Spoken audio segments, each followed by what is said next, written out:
बिस्मिल्लाहिर्रहमानिर्रहीम। Pharmacology of chronic rodenticides anticoagulants.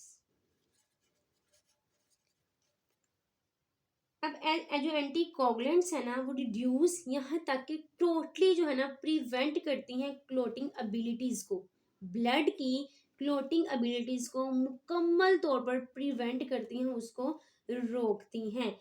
यहाँ तक कि जो है ना वो डैमेज क्रिएट कर देती हैं, काज कर देती हैं डैमेज कैपिलरीज को, और डेथ हो जाती है इंटरनल ब्लीडिंग की वजह से। जब कंज्यूम्ड किया जाए एंटीकोगुलेंट्स को एक लीथल क्वांटिटी में after a several days. Clear है? एंटीकोगुलेंट्स रिड्यूस एंड अल्टीमेटली, और बिला आखिर ultimately totally prevent clotting ability.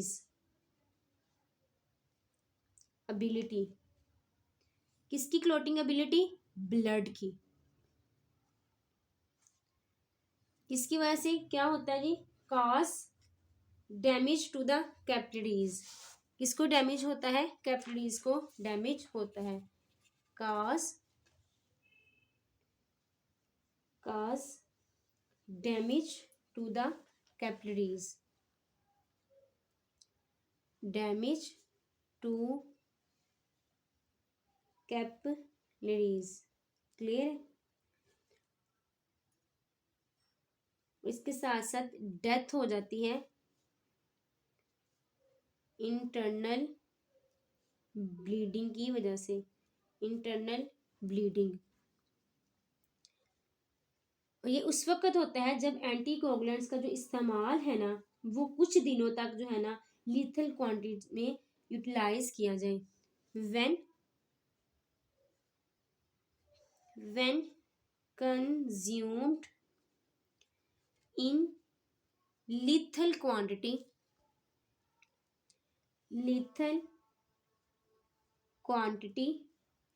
over a several days, over a period of several days। Clear है?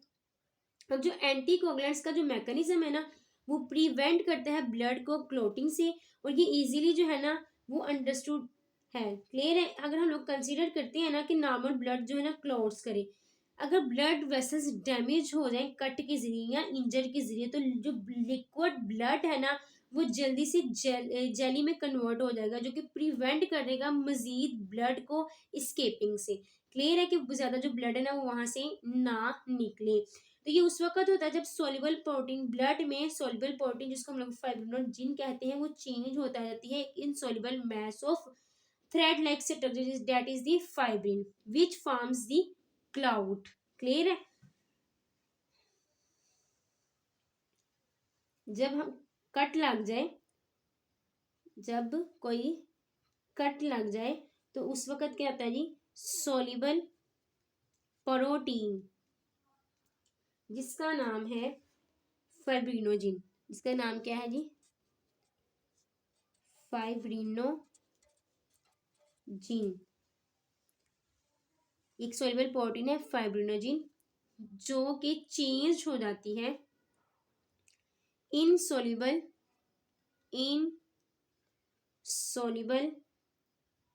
मैस ऑफ थ्रेड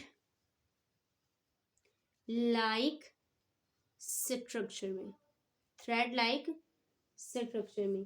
इसको हम लोग किसका नाम देते हैं? फाइब्रिन का। That is the fibrin. इसने क्या करना होता है जी? फाइब्रिन का काम यह है कि इसने क्लाउड्स की फॉर्मेशन करनी है। वहां पर खून को क्या करना है, मंजमद करना है, क्लाउट करना है। ये जो चेंज है ना इनके स्ट्रक्चर में, ब्लड के स्ट्रक्चर में जो तब्दीली आई है वो इनिशिएटेड होती है एक इंजाइम के एक्शन से, और उस इंजाइम का जो नाम है ना वो थ्रोम्बिन है। फाइब्रिनोजिन फाइब्रिन में कन्वर्ट हुआ है किसकी मदद से, एक इंजाइम है that is the thrombin, thrombin. Clear है। ये जो चेंज है ब्लड के स्ट्रक्चर में ये इनिशिएटेड हुआ है एक इंजाइम के एक्शन की वजह से, उस इंजाइम का नाम है थ्रोम्बिन। थ्रोम्बिन ब्लड प्रोटीन से मिलकर बनता है। थ्रोम्बिन किससे मिलकर बनता है, एक ब्लड प्रोटीन से, that is the prothrombin. Clear है। थ्रोम्बिन ब्लड प्रोटीन के से मिलकर बनता है, जिसको हम लोग किसका नाम देते हैं, प्रोथ्रोम्बिन का नाम देते हैं। ये जो है ना एक, अब थ्रोम्बिन से प्रोथ्रोम्बिन में कन्वर्ट होने के लिए भी एक इंजाइम का सहारा लिया है, एक इंजाइम ने काम किया है, डेट इज द थ्रोम्बोकाइनेसिस। इसका क्या नाम है जी, थ्रोम्बोकाइनेस। थ्रोम्बोकाइनेस उस वक्त निकला है जब जो है टिश्यूज जो है ना वो इंजर्ड हो चुके हैं। थ्रोम्बोकाइनेस कब निकला है, जब टिश्यूज जो हैं वो इंजर्ड हो चुके हैं। और इसके साथ साथ विटामिन K1 की मौजूदगी में, under the presence of vitamin K। Clear है। अब जब विटामिन जो K है ना उसको रिप्लेस कर दिया जाता है एक एंटीकोगुलेंट्स में, जिसकी वजह से सारा का सारा जो प्रोसेस है ना वो उसमें मुदाखलत पैदा होती है। ठीक है। इस विटामिन K को किसमें रिप्लेस कर दिया जाता है, एक एंटी कोगुलेंट्स में, एंटी कोगुलेंट। क्लियर है। अब ब्लड क्लोटिंग का जो रेट्स है ना उसको आहिस्ता आहिस्ता से रिड्यूस किया जाता है, और ब्लड जो है ना वो लॉस्ट हो जाता है, यहाँ तक कि स्पीशीज की डेथ हो जाती है। Rate of blood, rate of blood clotting, blood clotting is gradually reduced. वो क्या हो जाता है, आहिस्ता आहिस्ता क्या हो जाता है, रिड्यूस हो जाता है, और ब्लड क्या हो जाता है, लूज हो जाता है, यहाँ तक के अंटिल डेथ अकर, यहाँ तक के रोडेंट की डेथ हो जाती है। क्लियर है। अब animal killed by anticoagulants may show a loss of normal colour of the skin. वो तमाम जानदार जो कि एंटीकोगुलेंट्स के इस्तेमाल की वजह से जो है वो किल हो जाते हैं, उनमें जो है ना ये सिम्टम आते हैं कि उनका जो स्किन का जो नॉर्मल कलर है ना उस वो लॉस हो जाता है। ठीक है। न सिर्फ स्किन का बल्कि मसल्स और इंटरनल ऑर्गन्स जो है ना बॉडी के, उसमें भी जो है ना वो नॉर्मल कलर जो है ना वो तब्दील हो जाता है। उसकी रीज़न ये होती है कि ब्लड का लॉस हो जाता है टिश्यूज के अंदर। ठीक है। सिम्टम्स क्या हम लोगों ने देखे, normal loss of normal, loss of normal colour of the skin, of skin, muscles, muscles और इंटरनल ऑर्गन्स ऑफ बॉडी। ये क्यों ऐसा हुआ जी, क्योंकि लॉस हो चुका है ड्यू टू लॉस। इसकी रीजन क्या आई है जी, due to loss of blood. Blood क्या हो गया, लॉस हो गया है इन सच टिश्यूज में। क्लियर है। अब एविडेंस जो है ना इस बात को भी निशानदेही करती है कि जो इंटरनल ब्लीडिंग है, यानी कि जो इंटरनल हेमरेज है वो बॉडी के किसी भी पार्ट में हो सकता है। क्लियर है। यहाँ पे मैं लिख देती हूँ, एक्सप्लेन कर देती हूँ। Evidence, evidence of internal bleeding. Evidence of internal bleeding के जो एविडेंस हैं वो बॉडी के किसी भी पार्ट में शो हो सकते हैं, may be found in any part of body. Clear है, वो बॉडी के किसी भी पार्ट में शो हो सकती है। ब्लड्स जो है ना वो हार्ट में रहता है, ठीक है, या फिर वेसल्स में। Blood remains in the heart, blood क्या कहते रहता है, हार्ट में रहते हैं, और जो वेसल्स होती है ना वो थिन हो जाती है। ब्लड कहाँ पे रहता है, हार्ट में रहता है, HEART। ब्लड कहाँ पे रहता है, हार्ट में रहता है, और वेसल्स क्या हो जाती हैं, थिन हो जाती हैं। क्लियर है, जो कि पुअर क्लाउड की फॉर्मेशन का सबब बनती है, इनकी no cloud forms poor cloud, या दूसरे लफ्जों में नो क्लाउड। क्लियर है, ये जो इफेक्टेड एनिमल्स होते हैं ना वो उस पर जबरदस्त किस्म की जो है ना वीकनेस पाई जाती है due to blood loss.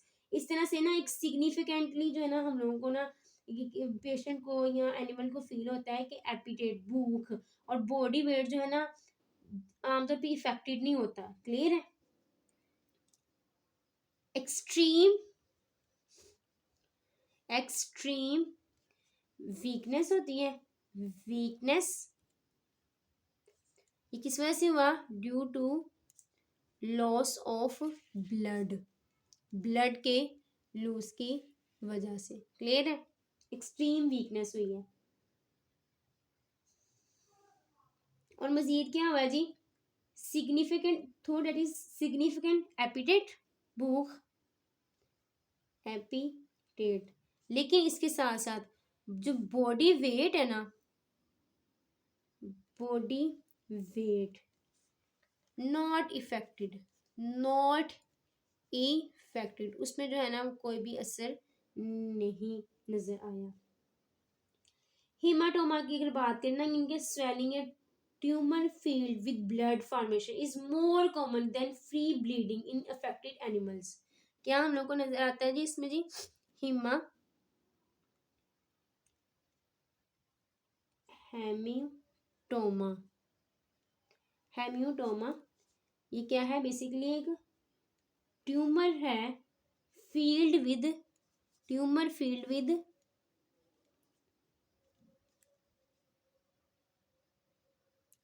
Tumour filled with blood. ये क्या होता है, ज्यादा कॉमन होता है, ये एज है।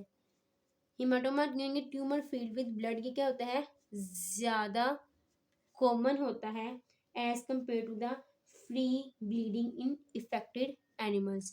तो ये बेसिकली सारे के सारे सिम्टम्स हैं जो कि शो करते हैं एंटीकोगुलेंट्स की प्रेजेंस को। लॉस ऑफ नॉर्मल कलर, ठीक है ना, इंटरनल ब्लीडिंग, ब्लड में ब्लड जो है ना वो हार्ट में रहना, वेसल्स थिन हो जाना, पुअर क्लॉट की फॉर्मेशन, एक्सट्रीम वीकनेस, ठीक है, ये सारे के सारे क्या हैं, बेसिकली सिम्टम्स हैं जो कि एंटीकोगुलेंट्स की वजह से इफेक्ट हुए हैं। सिम्टम्स ये किसकी हम लोगों ने बात की है, बेसिकली सिम्टम्स की, affected due to anticoagulants, rodenticides, ठीक है। अब ज्यादा जो क्रोनिक रोडेंटिसाइड्स है ना उनकी जो टॉक्सिसिटी होती है वो सेम लेवल की होती है जैसे कि वारफेन की है, या सिर्फ और सिर्फ क्रोनिक क्यूमुलेटिव इफेक्ट की वजह से, क्योंकि उनकी कंप्लीटली रिवर्सिबल हो जाते हैं एंटीडोटिंग विद विटामिन के, ठीक है, और सेफ और इफेक्टिव कंट्रोल हो जाता है रोडेंट पॉपुलेशन का जहाँ तक मुमकिन हो सके। No unpleasant poisoning symptoms are perceived by rodents which consume anticoagulants bad for the from the first day until death। First day से कोई इतना ज़्यादा सिम्टम्स शो नहीं हो रहे होते। क्लियर है ना, no unpleasant poisoning symptoms are perceived by rodents which consume anticoagulant bait from the first day until death.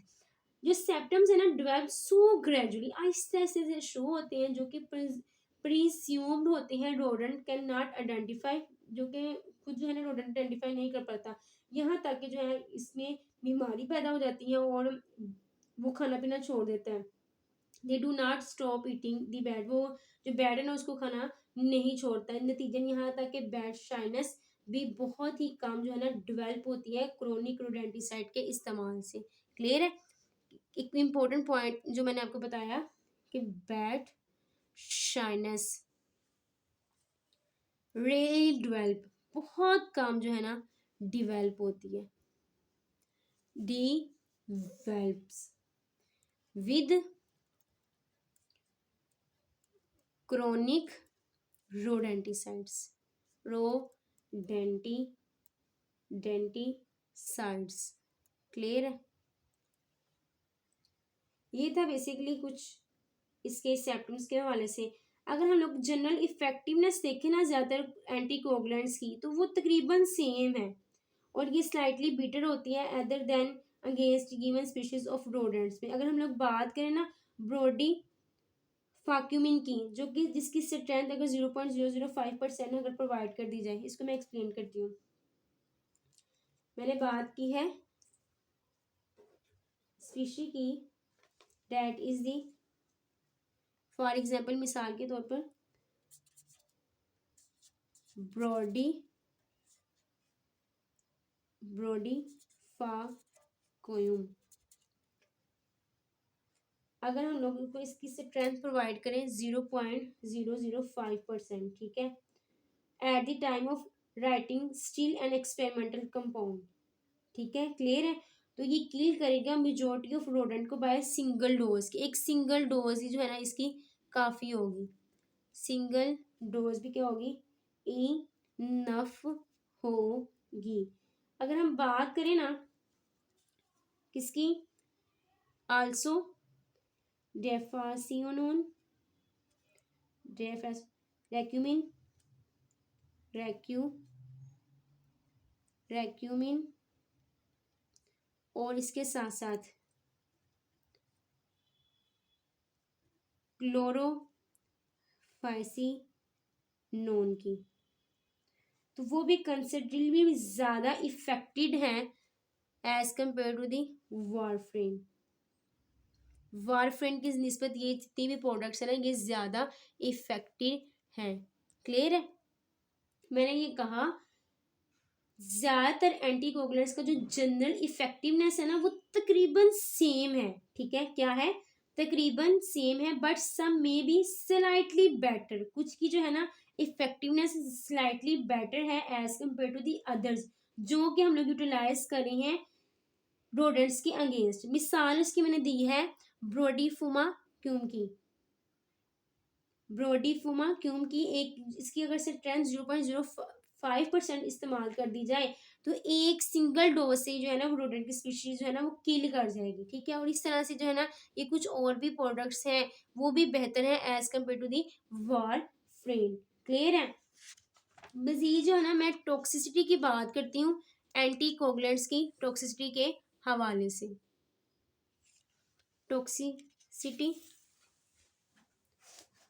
Toxicity of chronic poison या फिर anticoagulants, toxicity of chronic poison. Higher mammals में जो इसका इफेक्ट है ना वो सेम है as they do in small mammals, same effect on small as well as large mammals, इनका इफेक्ट क्या है वो सेम है। But also some bird species, कुछ बर्ड्स की स्पीशीज में भी इसका इफेक्ट क्या है सेम है। Some bird species, domestic poultry भी जो है ना रिलेटिवली रेजिस्टेंस इख्तियार कर लेती है, डोमेस्टिक पोल्ट्री भी क्या कर लेती है कुछ थोड़ी बहुत रेजिस्टेंस इख्तियार कर लेती है, रिलेटिवली शो रेजिस्टेंस,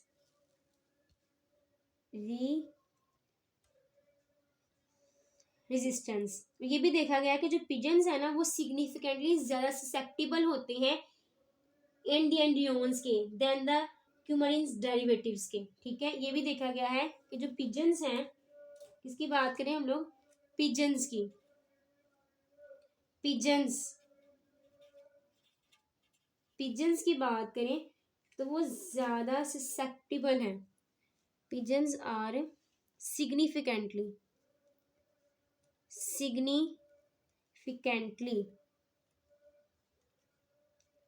मोर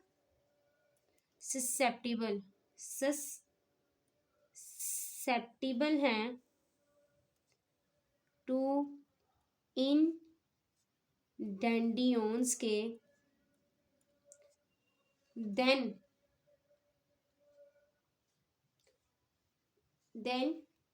coumarin derivatives, coumarin derivatives derivatives. ये था आज का हमारा टॉपिक, जिसमें हम लोगों ने बेसिकली दो चीज़ों के हवाले से डिस्कस किया। एक हम लोगों ने देखी इसकी फार्माकोलॉजी और दूसरा हम लोगों ने टॉक्सिसिटी देखी। इससे रिलेटेड कोई भी क्वेश्चन पूछना हो तो जरूर कमेंट बॉक्स में पूछिएगा। ये जरूर बताइए कि आज की ये जो वीडियो आपके लिए कितनी हेल्पफुल रही। अपना ख्याल रखिएगा, दुआ में याद रखिएगा। इंशाल्लाह मिलते हैं नेक्स्ट वीडियो में। अल्लाह हाफिज़।